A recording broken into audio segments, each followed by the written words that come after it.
યુવરાજભાઈને દર્શન દીધા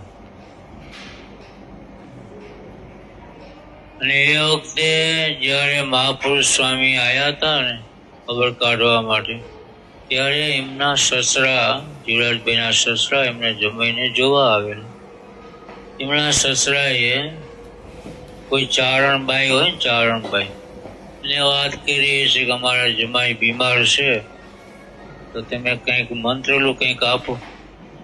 તો એ ચારણબાઈએ એને કઈ મંત્રેલો કે પાવડો હતો કે એ પાવડો દોરામાં પૂરી લો તો જમાઈને બાંધી દેજો. તો એ જીવરાજભાઈના ગળામાં બાંધેલો, જીવરાજભાઈને એનો ખ્યાલ નહીં.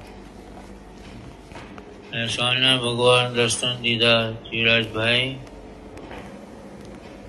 જાયગા ઉતા ઊંઘ તો નથી આવતી, આંખ ખોલી સ્વામિનારાયણ ભગવાન, પણ એમના ગળામાં પાવડો જોયો.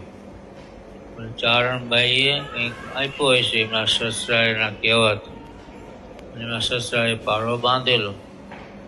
તે સ્વામિનારાયણ ભગવાન એમનું દુઃખ મટાડવા માટે આવેલા. તે પાછા વળી ગયા અને એમના ઘરના જ્યાં સૂતા હતા ને એમને અહીંયા દર્શન આપ્યા. અને એ વખતે એમના ઘરનાને કહે છે, અમે તો તમારા પતિનું દુઃખ મટાડવા આવ્યા હતા, પણ તમારા પતિના ગળામાં તો પાવડો હતો કંઠી સાથે.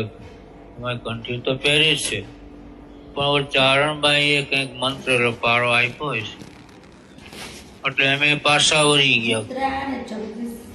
એ પાવડો કાઢી નાખજો, એટલે સવારે તમે એમને વાત કરજો, અમે તો મહાપુરુષ સ્વામીના કહેવાથી તમારા પતિનું દુઃખ મટાડવા આવ્યા હતા, પણ પાવડો જોઈને અમે તમારી પાસે આવ્યા છીએ.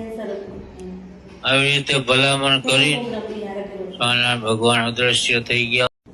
સ્વામિનારાયણ ભગવાનની જય, શ્રી હરિકૃષ્ણ મહારાજની જય, સનાતન ધર્મની જય.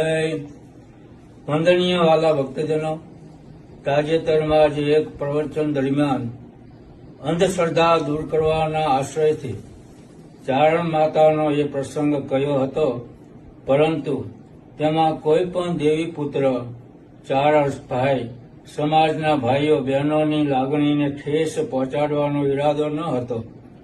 સ્વામિનારાયણ ભગવાને સર્વ જ્ઞાતિજનોને પોતાના સંપ્રદાયમાં સ્વીકાર્યા છે અને ઉચ્ચતમ સ્થાન આપ્યું છે.